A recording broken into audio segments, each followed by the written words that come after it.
Y la Agencia Nacional de Discapacidad de la Nación en estos días se encuentra en el centro de la polémica después que una resolución, como la estábamos viendo recién en pantalla, mostrara frases y en especial palabras discriminatorias con personas con discapacidad. Justamente la agencia que se tiene que ocupar de que esto no ocurra redactó un texto de esta manera, ¿no? Y desató, por supuesto, la polémica, la bronca y la indignación. En este anexo publicado en el Boletín Oficial se utilizaron términos como idiota, imbécil y débil mental para referirse a pacientes, lo que desató un escándalo, no solo en esta agencia, sino en todo el arco político y social.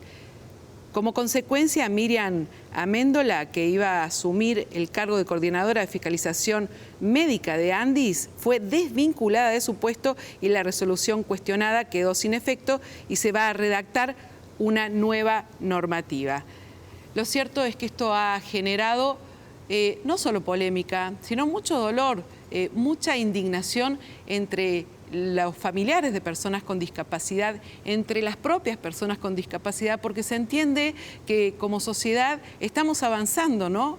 Pero esto vuelve a retroceder. Por eso estamos con Viviana Bálsamo, psicóloga, y además es especialista en discapacidad. Bueno, para que nos des un panorama de qué deja esto en la sociedad. Viviana, ¿cómo estás? ¿Qué tal? ¿Cómo estás, Silvia?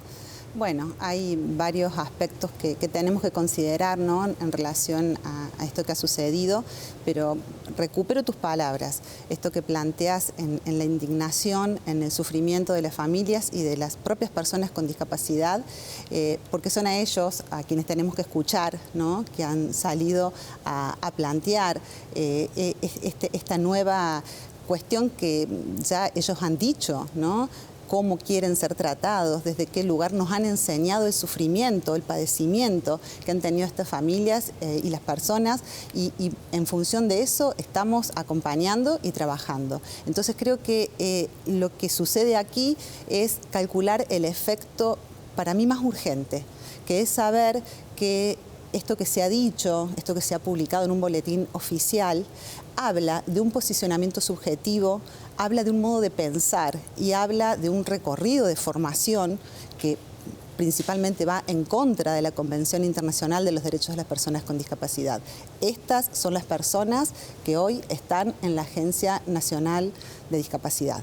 Entonces es preocupante sostener estos discursos porque van pasando muchas otras cosas, aparte de esto que hoy nos ocupa, ¿no?, que vienen siendo el efecto de un discurso al que hoy nos convocamos a visibilizar, a advertir, ¿no? Afortunadamente ya no está esa funcionaria, pero uno se pregunta, ¿realmente fue un error poner todas estas palabras que se supone ya no debían estar? ¿Un error de alguien que ocupa justamente el cargo en una agencia de discapacidad? Bueno, el tema del error es interesante porque el error, el equívoco, también plantea algo que se piensa, digamos, ¿no? Que luego se retracte, pero está planteando algo que se piensa. Y más allá que esta funcionaria no esté más, ese boletín pasó, digamos, por varias lecturas, está firmado, digamos, entonces no podemos tampoco... Fueron varias las personas que vieron cómo se iba a dar esa redacción de la resolución, ¿no? Sí, entonces creo que no pertenece solo, digamos, a esta persona, sino a quienes constituyen parte de esta voz del Gobierno Nacional, en este caso la Agencia Nacional de Discapacidad. ¿Se puede ver una parte positiva a todo lo que pasó, teniendo en cuenta que es importante revalorizar nuevamente a la persona con discapacidad y entender qué está viviendo a la hora de buscar un certificado, a la hora de ir a la escuela?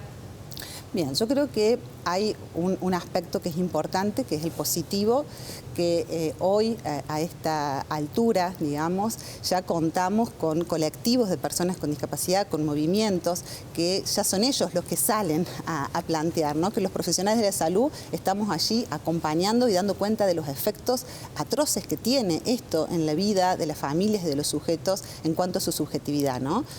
Pero también considero que es una oportunidad para visibilizar estos discursos. discursos, ¿no? Estos discursos que van también más allá de esta situación, dando cuenta de otras situaciones que van pasando en materia de discapacidad.